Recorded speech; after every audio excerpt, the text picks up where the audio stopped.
मैं नदीम लारी और आप देख रहे हैं ब्लैक बॉक्स। आपको याद होगा कि थाने में 2020 में एक मर्डर हुआ था। जमील शेख नामी एक आदमी का, जो महाराष्ट्र नवनिर्माण सेना का काफी सरगर्म कारकुन था। इस मर्डर में आरोपी पकड़े गए और एक नाम उछला नजीब मुल्ला का।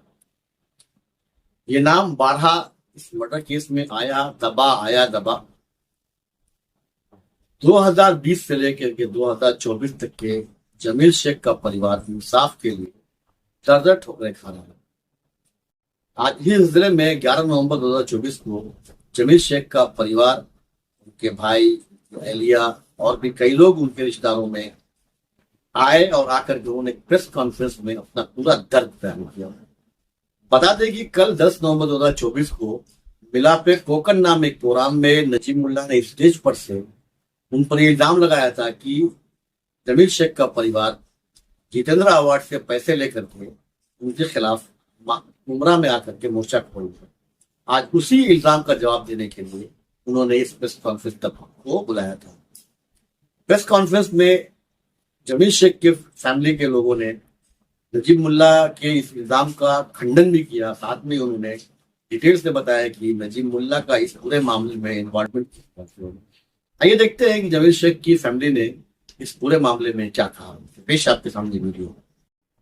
ऐसे तमाम अपडेट्स के लिए हमारा चैनल सब्सक्राइब करें, वीडियो को लाइक और शेयर। देखिए, कल या परसों शाम को कोकन सभा जो हुई थी, कोकनी लोगों की जो सभा हुई थी, मिलापे कोकन जैसा काम, उसमें नजीब मुल्ला ने जमील भाई के ऊपर 2 आरोप लगाए। एक आरोप जो था वो कि हम लोग ने आवार साहब से शायद पैसे लिए। ये बिल्कुल गलत बात है। हमने आवार साहब से 1 रुपए भी पूरी फैमिली ने नहीं लिया है। ठीक है, 1 रुपए भी किसी भी मेंबर ने 1 रुपए भी नहीं लिया है। आवार साहब से जरूर हम लोग की मुलाकात हुई, आज नहीं हुई, बहुत पहले हुई, लेकिन उन्होंने हमको पहचानने से भी इनकार कर दिया था। लेकिन दूसरा जो इल्जाम है वो बहुत ही बेशर्मी वाला इल्जाम लगाया उन्होंने कि उनका इलिसिट अफेयर था, जिसकी वजह से उनका कत्ल हुआ है। तो ये बिल्कुल बेबुनियाद बात है। उसकी तफसील में अगर गए तो तफसील में ये भाई बताएंगे आपको। मेरा नाम फैसल शेख है। जमील शेख मेरे चाचा थे। तो जैसा मिलापे कोकन का कल एक प्रोग्राम हुआ था, उसमें नजीबुल्लाह ने एक स्टेटमेंट दिया जिसमें उसने कहा कि जमील भाई का कत्ल हुआ, उसका कारण अगर जान लोगे तो जमील भाई की फैमिली मुंह दिखाने लायक नहीं रही। तो वो कारण जो है ना, वो इससे पहले भी एक बार ये रूमर उठा था कि ओसामा करके जो आरोपी है, वो आरोपी की वाइफ के साथ जमील भाई का अफेयर था। तो आरोपी ओसामा सबसे आखिर में पकड़ा गया। हाँ, आखिर पकड़ा गया। तो वो ओसामा की वाइफ का 10 बार पुलिस स्टेटमेंट हो चुका है क्राइम में। 10 बार उसने ये साफ तौर पे मना किया है कि मेरा कोई अफेयर नहीं था। ठीक है, 11वीं बार उसको हबीब, जो हमीदुल्लाह का भाई है, हमीदुल्लाह नजीमुल्लाह का राइट हैंड, आपको मुमरा के रैली में नजीमुल्लाह के साथ वो हर जगह दिख जाएगा, जिससे साफ तौर पे कनेक्शन भी पता चलता है कि वो नजीमुल्लाह का साथीदार है और नजीमुल्लाह उसके साथ में है, तो ऑब्वियसली वो रहेगा। तो उसमें हबीब ने ओसामा के मामू को पैसा दिया और बोला कि हबीब ओसामा की वाइफ को ये पैसा देना है और उसको ये बोलना है कि आप नजीब शेख के साथ आपका नाजायज रिश्ता था। तो ये एक स्टेटमेंट में है, पुलिस स्टेटमेंट के अंदर है, जमील शेख के साथ उनका रिश्ता था। ये एक हबीब ने ओसामा के मामू को पैसा दिया ओसामा की वाइफ को देने के लिए, कि ये बोलने के लिए कि जमील शेख के साथ आपका अफेयर था, आपका जो अनैतिक संबंध था, जो साफ तौर पे उसकी औरत ने 10 बार स्टेटमेंट में नकार दिए। और ये जो हबीब ने पैसा दिया था, वो पुलिस स्टेटमेंट में रिकॉर्ड पूरा दर्ज है। दूसरी बात उसने ये कही थी कि अवार्ड साहब हमको चला रहे, पैसा दे। तो हम आज अवार्ड साहब का नाम इसलिए ले रहे हैं कि वो अवार्ड साहब के साथ में अपोजिट में लड़ रहे हैं। इससे पहले 4 साल से हम लड़ रहे हैं। हमारे लिए केलकर साहब ने आवाज उठाई, दूसरे नेताओं ने आवाज उठाई, तब वो उनका नाम क्यों नहीं लिया? क्यों? उसका बड़ा कारण ये है कि नजीमुल्ला ने अपना बाप बदली किया। अवार्ड साहब से उसने अपना बाप बदली किया, इसलिए उसने दूसरे नेताओं का नाम नहीं लिया, क्योंकि वो जानता था मैं दूसरे नेताओं का नाम लूंगा, बीजेपी के जो थे, दूसरे अन्य पार्टियों के नेता थे, उनका नाम लूंगा तो मुझे सीधे तौर पे जेल जाना पड़ेगा। इसलिए वो साफ तौर पे उन लोग का नाम आज तक नहीं लिया। क्यों नहीं लिया? उनका नाम क्यों नहीं ले रहे? अवार्ड साहब का नाम क्यों ले रहा है? क्योंकि आज वो अवार्ड साहब के अपोजिट में खड़ा है इलेक्शन में, इसलिए ले रहा है। 4 साल से तो केलकर साहब ने आवाज उठाई असेंबली में, दूसरे अन्य नेताओं ने आवाज उठाई असेंबली में, तो उसके ऊपर वो क्यों नहीं नाम ले रहा है? आज बीजेपी को अपना बाप बना के बैठा है वो, इसलिए वो बीजेपी का नाम नहीं ले रहा है। इतना सेक्युलर है अगर वो, तो इंडिपेंडेंट इलेक्शन लड़ता कोई पार्टी। आज आप लोग सब जानते हो कि नजीमुल्ला किस अलायंस में काम कर रहा है, किस अलायंस के साथ पार्टी में खड़ा हुआ है, बीजेपी और शिवसेना के साथ, ठीक है। और सेक्युलरिज्म की बात कर रहे हैं, तो ये सेक्युलरिज्म नहीं होता है। सेक्युलरिज्म होता है तुमको आवाम का काम करना है तो तुम आवाम का काम किसी भी तौर पे कर सकते हो, इंडिपेंडेंट नेता बन के भी काम कर सकते हो। काम करने से मतलब होता है, कोई पोजीशन से मतलब नहीं होता है। तो इसके लिए जो दोनों उसने इल्जाम लगाया था, वो दोनों इल्जाम का ये जवाब है जो हम आज देने के लिए आए हुए थे यहाँ पे, कि पहली बात भी उसकी झूठी है और दूसरा भी कि उसने जो इल्जाम लगा रहा है तो बीजेपी का भी नाम लेना फिर दो, या तो फिर इंडिपेंडेंट इलेक्शन लड़के दिखा दे, इतना सेक्युलर अगर बन रहे हैं। 11वीं मर्तबा जब हबीब पकड़ा गया तो ये कहानी खत्म हो गई, वहीं पर खत्म हो गई कि जमील भाई का रिलेशन है या नहीं है।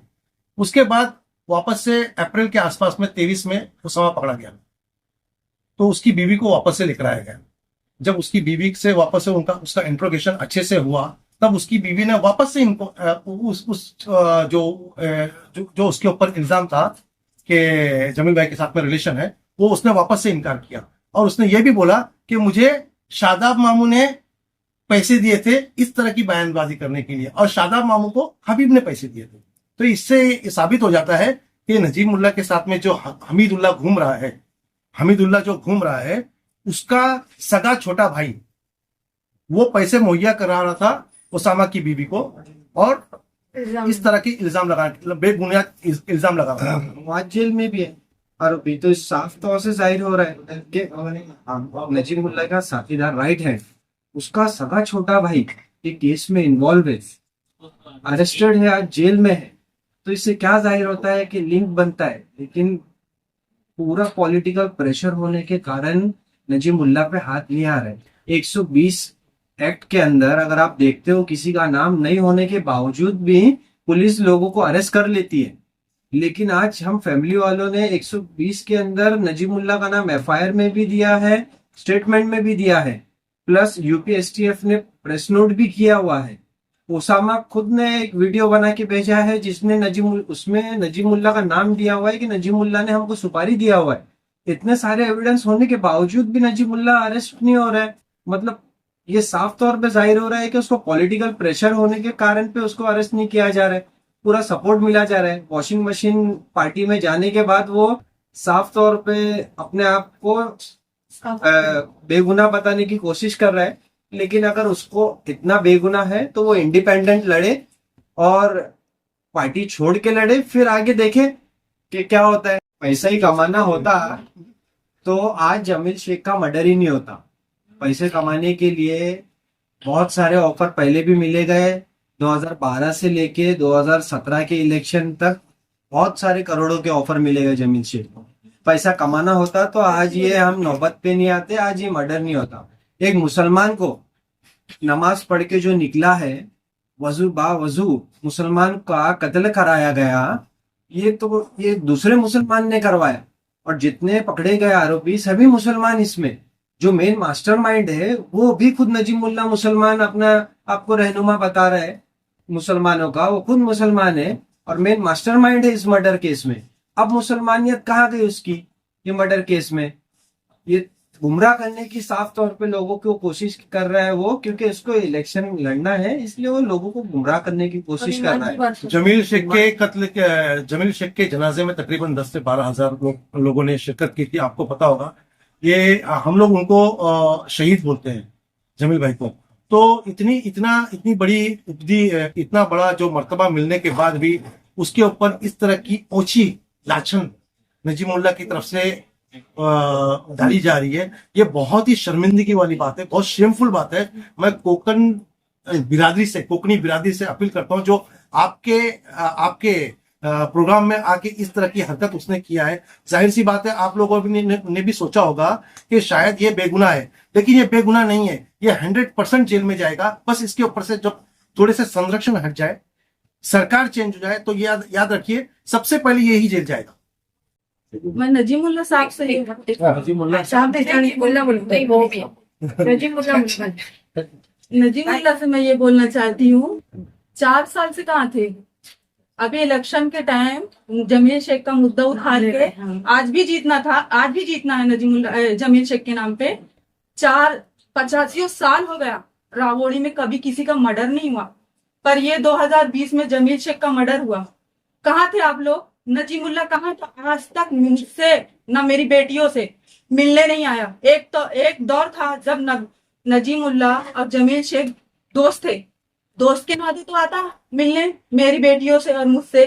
तुम्हारे 2 नगर सेवक लेडीज थे, आज तक 4 साल हो गए, क्यों नहीं आए मिलने के लिए? तुम इतने सही हो, तुम आते मेरी बेटियों के सर पे हाथ रखते और उम्मीद देते कि तुम्हारे बाप के साथ गलत हुआ, हम इंसाफ दिलाएंगे। तुम्हारे मुंह पे तमाचा है। एक तो तुम नगर सेवक हो रावोड़ी के, दूसरे कि जमील शेख के तुम दोस्त थे, तुम कत्ल नहीं करवाया तो तुम उनको देते मेरी बेटियों को कि मैं बेटा इंसाफ के लिए मैं खड़ा हूँ, मैं तुमको इंसाफ दिलाऊंगा। क्यों नहीं आज तक 4 साल से आए? हमारे साथ मोर्चे में आते, हमारे घर पे हमारी बेटियों से, हमारी फैमिली से क्यों नहीं मिलने आए? क्यों ये इलेक्शन में तुम जमील शेख का नाम क्यों ले रहे? क्यों यहाँ भी तुमको ना जमील शेख का साथ चाहिए, मरहूम जमील शेख का? क्योंकि 2 बार तुमने जमील शेख के दम पे इलेक्शन जीता है और तुमको और तुम्हारी फैमिली को अच्छे से मालूम है कैरेक्टर तेरी बीवी से और तेरे से अच्छा कैरेक्टर ना कोई नहीं जान सकता। अगर हम लोग बोलेंगे ना, तू कहीं मुंह दिखाने के काबिल नहीं रहेगा। इसलिए हम लोग ना इंसाफ के लिए लड़ रहे ना, तो अगर तू इतना सच्चा है तो तू आ ना हमारे फैमिली के साथ और हमको इंसाफ दिला के बता। ये इसका आने का कारण जो है ना, इसके आने का कारण यही है कि ये नगर सेवक होके हम लोगों को इतनी तकलीफ दे रहा है। तो ये अगर आमदार बन जाता है, खुदा ना खास्ता तो बनेगा नहीं इंशाअल्लाह ताला, तो ये हम लोगों को बहुत परेशान करेगा। और यहाँ के लोग तो इसीलिए हम लोग आप लोगों को अवेयर करने के लिए आ रहे हैं कि भाई ये आदमी सही नहीं है। जिस तरह से इसने माहौल राबोड़ी का बना के रखा है, जमील शेख की फैमिली को, हम लोगों को जैसा परेशान कर रहा है, बहुत सारे परेशान किए हुए यहाँ पर बैठे हुए हैं, इनको परेशान किया है। ये आप लोगों को भी इस तरह से परेशान ना करे और आप लोग इसको वोट ना करें, आपको जिसको वोट करना है करें। फजल भाई, मेरा एक सवाल है, ये जो जमील शेख का मर्डर हुआ था, ये पूरे किस मामले को लेके हुआ था? ये आगे का जो मेन सेंटर है उसकी बात ही नहीं होती है। अभी तक के जितने भी आप आए बातें हुई है, मगर ये नहीं बताया जा रहा क्यों हुआ। आपके हिसाब से रीजन क्या है? क्लस्टर मेन रीजन क्या था? जमील शेख ने ना नजीमुल्लाह के इलीगल कंस्ट्रक्शन, राबोड़ी में 4 से 5 उनके इलीगल कंस्ट्रक्शन, जो 400 से 500 करोड़ का पूरा एक रेवेन्यू अमाउंट है, ये इलीगल कंस्ट्रक्शन को जमील शेख ने रोके हुए रखा था। उसके साथ क्लस्टर एक नया प्रोग्राम जो लेके आया था नजीमुल्लाह ने, जिसमें लोगों को साफ तौर पे वो बेवकूफ बना रहा था कि भाई आप लोगों को अच्छी चीजें मिलेंगी, लेकिन खुल के किसी को नहीं बता रहा था कि क्लस्टर के क्या पॉइंट्स है, क्या डू और डोंट्स है। तो उसी की वजह से जमील शेख ने क्या किया था कि क्लस्टर के जो भी पॉइंट्स है जिससे लोगों को तकलीफ हो सकती थी आगे चल के, वो मुद्दे उठाना जमील शेख ने शुरू किया था। और वो मुद्दा उठाने के 20 दिन के अंदर ही उनका मर्डर हुआ। तो ये टोटल आप देखोगे ना 2200-2400 करोड़ का पूरा घोटाला है, जिसके वजह से जमील शेख का ये मर्डर किया गया। देखिए, नजीमुल्लाह का तो एटीट्यूड ये रहा है कि मुझसे आके यूपी लॉबी क्या कुकनी लॉबी भी ना जाए। आज राबोड़ी में आप देखो, जितने भी बिल्डर थे, चाहे वो कुकनी बिल्डर हो, यूपी लॉबी का बिल्डर हो, खानदेश लॉबी का बिल्डर हो, आज कोई बिल्डर नहीं बचा है। सबको उसने खत्म कर दिया है और खुद ही कंस्ट्रक्शन करता है वो।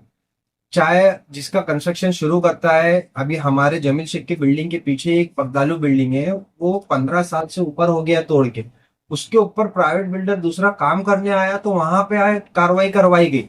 अब म्युनिसिपालिटी में किसकी चलती है आप लोग साफ तौर पे जानते हो।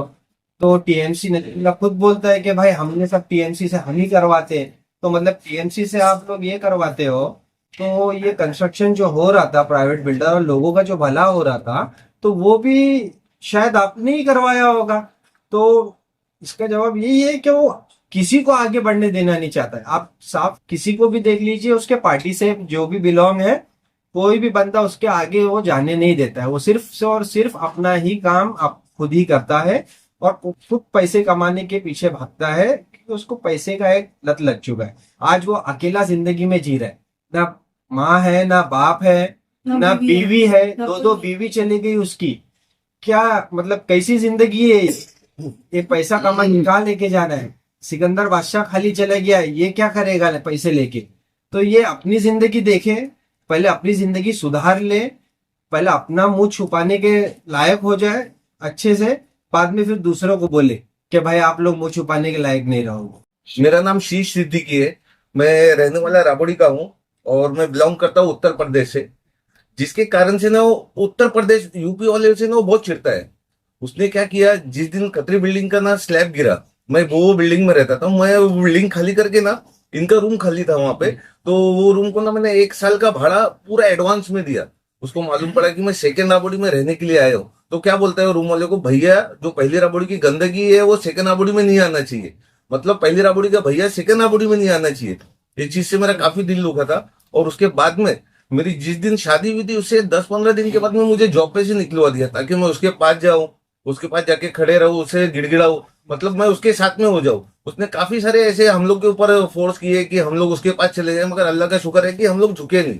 और वो इतना गुमराह करता है, राबड़ी के अधिकतर लोगों को गुमराह किया। अगर आप बताऊंगा ना आपको लिस्ट में, तो राबड़ी में ऐसे कितने लोग हैं जिनको उसने जॉबलेस किया है, जिनको घर से निकाला है। 112 लोगों को घर से निकालने वाला हजूरी में वो नजीमुल्ला वाहिद शख्स है, जो मुसलमान का चेहरा बन के सामने आया था, लोगों के मुसलमान की हमदर्दी दिखा रहा था कि मैं मुसलमान का चेहरा हूं, मुझे ये प्रोजेक्ट खाली करके दो, मुझे किसी को देना है। ये ऐसा करके उसने 112 लोगों को बेघर कराया जिलानीवाड़ी में आज तक लोग बेघर है।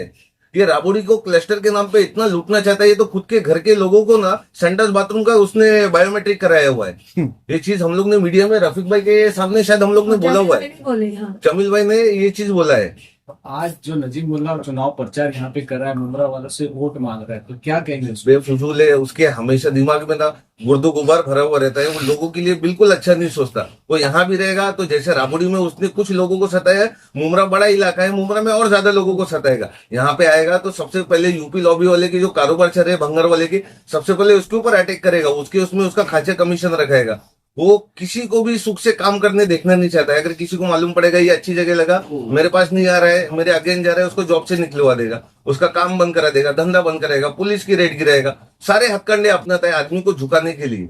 मगर राबड़ी में हम लोग का एक ऐसा ग्रुप है, हम लोग 10 से 12 लोग हैं। अल्लाह का शुक्र है आज तक हम लोग उसी तरह खड़े हुए हैं। उसने सारी कोशिशें की है।